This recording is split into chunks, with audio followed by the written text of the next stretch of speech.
gente, tudo bom? Vamos aqui mais uma vez. Eu sou Fábio Tancredo e hoje vim falar não dessa série da Netflix, né, The Last Dance, mas sim sobre o maior jogador de basquete de todos os tempos, Michael Jordan. A história dele é contada em partes nessa série documentária de 10 capítulos que a Netflix lançou no mês de abril e no mês de maio. Muito boa, para falar a verdade. Eu gostaria que vocês pudessem assistir. É uma oportunidade única para conhecer a trajetória da maior, eu acredito que seja a maior dinastia de um time de basquetebol na NBA.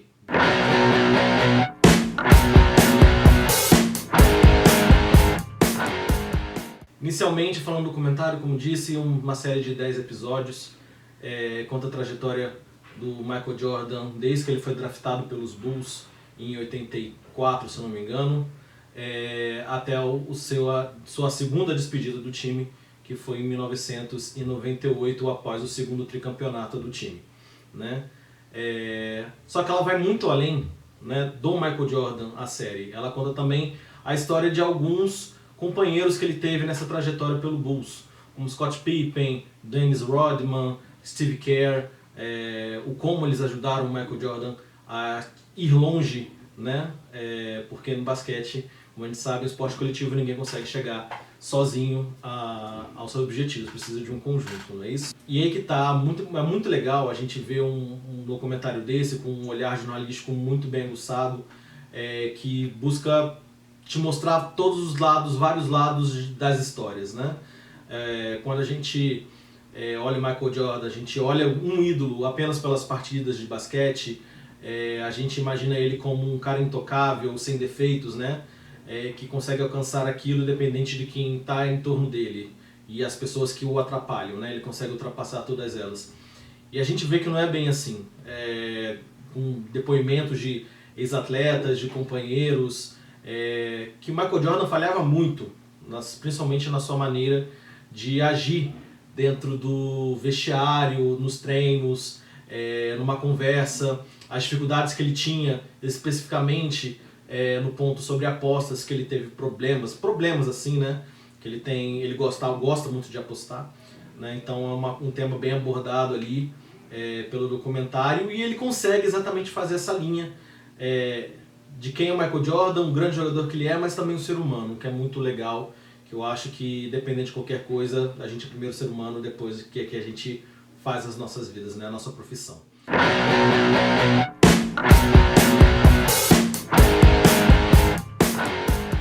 Eu, quando era criança, eu não cheguei a acompanhar o basquete na era do Jordan, eu era muito novo, tinha até 10 anos, tinha 9 anos na realidade, quando o Bulls foi campeão em 98. Então a gente não tem uma noção muito grande. A gente sabe que era o Michael Jordan, mesmo sem acompanhar, a gente sabia quem ele era, né? Na minha infância, na realidade, a minha imagem era do Space Jam, que também é contado no filme, né? Então um cara, como eu te falei, era intocável. Como é que a gente vai avaliar e julgar a pessoa que é assim? É que nem pai e mãe, sabe? Criança, a gente olha quando os nossos pais, imagina eles de uma maneira completamente diferente, sem defeitos, né? E quando a gente vai crescendo, a gente vai vendo que a realidade é outra, que todos nós temos defeitos, inclusive os nossos pais e os nossos ídolos, como o Michael Jordan no caso.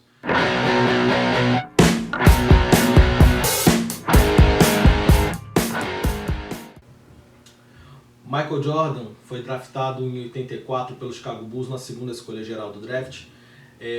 Começou bem a sua carreira na NBA, nada muito estrondoso, né? Até porque a sua franquia não era muito competitiva naquela época, né? Fazer seus pontos, teve até uma lesão em 85 que tirou ele da temporada, até chegar no ano de 89. Em 89 ele teve uma série de playoffs contra o Cleveland Cavaliers, que ele fez a cesta no último segundo, que levou o time para a final da conferência, né? E aí começou a lenda Michael Jordan, digamos assim, na NBA, no que diz na série e que a gente consegue ver, né? A partir daí ele consegue levar o Bulls a um outro patamar, né? E aí chega em 91, 92, 93, na qual ele consegue seus títulos, os 3 primeiros títulos da franquia, né?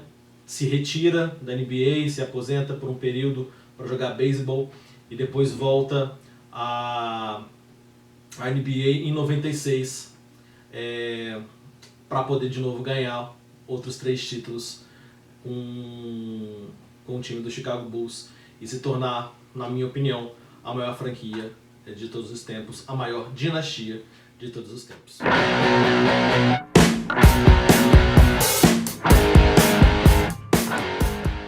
É interessante ver as facetas que o Michael Jordan tinha, não apenas como atleta, mas como pessoa.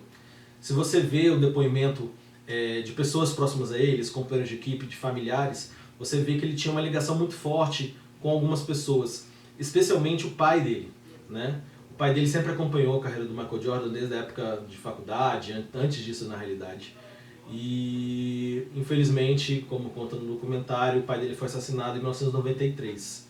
E o grande sonho do pai do Michael era que ele jogasse beisebol ao invés de basquete, né?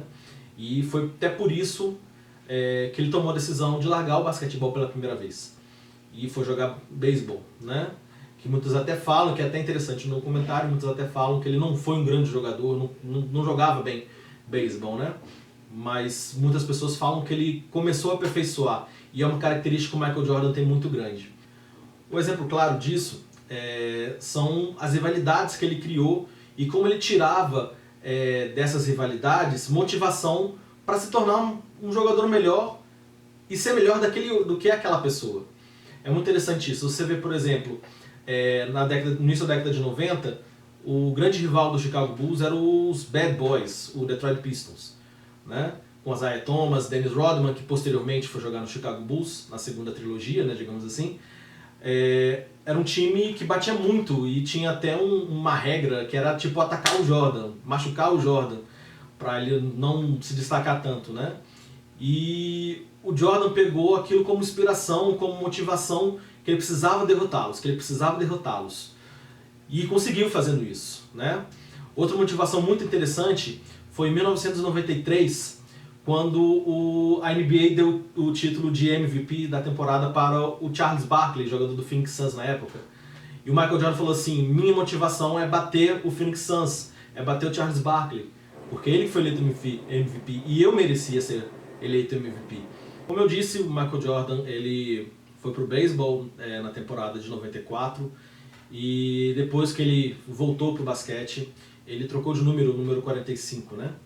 E uma das histórias até de motivação que eu achei excepcional, uma motivação pequena que ele transformou numa coisa gigantesca, foi quando o jogador do Charlotte Hornets na época falou que ele não era o mesmo Jordan, né? Ele tinha adotado o número 45, o Michael Jordan, porque ele falou que era um novo começo, já que sempre carregou o número 23, ele queria contar uma nova história, né?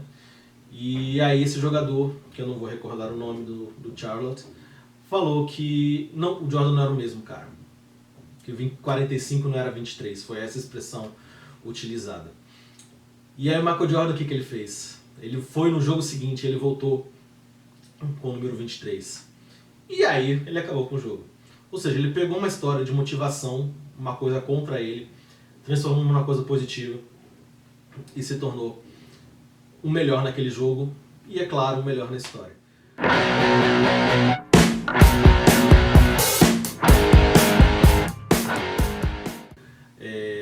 Outras histórias também são muito marcantes no Michael Jordan. Tem uma história contada com o Steve Kerr, companheiro de equipe do Chicago Bulls. O Steve Kerr não era o principal jogador, não era um dos principais jogadores do time, só que ele foi muito decisivo. E conta uma história que eles saíram no tapa no treino, né? E o Michael conta que ele via potencial no Steve Kerr. E ele sabia que precisava de pessoas em volta dele para que ele chegasse ao objetivo dele, que era ser campeão, que era ser o melhor, né? Então ele forçava o Kerr, como fala até nos Estados Unidos, o trash talk, né? Você fica indagando, falando merda no ouvido da pessoa para que ela fique se sentindo com raiva, e ela acaba se motivando, e ele conseguiu isso com o Steve Kerr e com outros também, né? Dentro da trajetória dele com o Chicago Bulls. E o Kerr conta essa história, que ele foi um cara que encarou o Michael Jordan viu isso, e ele conseguiu crescer por causa da atitude que o Michael Jordan teve com ele. E assim com outros jogadores, com o Dennis Rodman também foi a mesma coisa. O Dennis Rodman era um jogador super complicado, faltava treino, fugia, pedia dispensa de jogos, era um cara complicado, era um cara digamos, bem boêmio, se for trazer aqui para o Brasil, né? Sem contar também o Scott Pippen, que tinha um problema de contrato, e o Michael Jordan fez a cabeça dele para ele continuasse no Chicago Bulls, apesar de toda a dificuldade, né? E esse é o grande Jordan, né? Ele teve dificuldades, você vê que ele forçava os companheiros de equipe dele, até de uma maneira desnecessária, digamos assim, para a vista de algumas pessoas, na minha, por exemplo, né? Ele forçava muito, falava muita besteira no ouvido das pessoas, em algumas maneiras até falava mal delas, né? Mas tudo isso com o objetivo de transformar isso numa coisa positiva, porque ele faz isso com ele, né? Ele cresceu ouvindo isso e aprendendo dessa maneira. E o Chicago Bulls tornou o que foi por conta disso. Não era simplesmente o Michael Jordan. As pessoas em torno dele se sentiam focadas, se sentiam inspirados no Michael, né? Sem contar que tinha um treinador maravilhoso que era o Phil Jackson, que a gente não pode esquecer disso, né? O Phil Jackson também foi sensacional, depois ganhou outros 2 títulos ganhou mais títulos, se não me engano foi 3 ou 4, com o Los Angeles Lakers, logo depois saiu do Bulls, por acaso.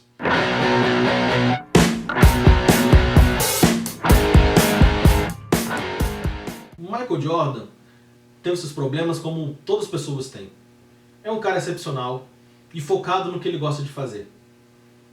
Ele gostava de jogar basquetebol, ele era bom naquilo. Focou naquilo e focava em ser o melhor. Porque na cabeça dele ele precisava ser o melhor. E para isso ele sabia que ele precisava das outras pessoas para chegar no objetivo dele. E tinha pessoas que rivalizavam com ele e faziam ele chegar no topo.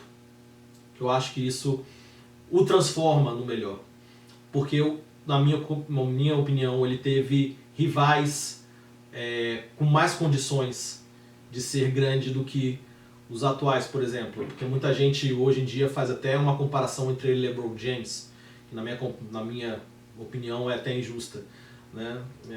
Tudo bem que hoje em dia, né, na realidade, na trajetória do LeBron James, a gente teve Kobe Bryant, a gente teve Tim Duncan, mais recentemente o Kevin Durant, o Stephen Curry. Só que se você pegar os jogadores da década de 90, década de 80 e 90, eu acho que não tem muita comparação, né? E o que o Jordan fez em cima desses caras, olhar para eles, ver as qualidades, ver os defeitos, porque ele conhecia os defeitos, né? Para ele se tornar o melhor, ele olhava os defeitos das pessoas para trabalhar em cima deles, né? Então a gente pega a década de 80, 90, a gente tem Magic Johnson, Larry Bird, Isaiah Thomas, como eu citei, Charles Barkley, né? Patrick Ewing no New York Knicks, que eles tiveram uma rivalidade muito grande ali no meio da década de 90, né? Red Miller, que era um baita marcador, né? Ele falava que não temia o Michael Jordan, né? Que ele sentia que os jogadores temiam, ele não temia. Então isso é muito interessante, a gente vê vários jogadores que... Karl Malone, na última trilogia, aí, nos 2 últimos títulos do Bulls em cima do Utah Jazz, né? Então a gente vê uns jogadores de nível muito alto que o Michael combateu, enfrentou, rivalizou e superou, né? Então, LeBron James vai bater o número de pontos dele? Pode bater. Só que uma coisa é você comparar o número de pontos, os números pelos números, sem contar, sem olhar como é que eles foram atingidos, né? Então, Michael Jordan, para mim, é o melhor jogador de basquete de todos os tempos, sem dúvida nenhuma.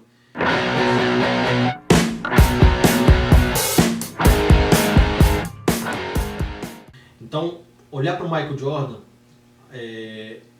olhar o exemplo de quem a gente quer ser, né?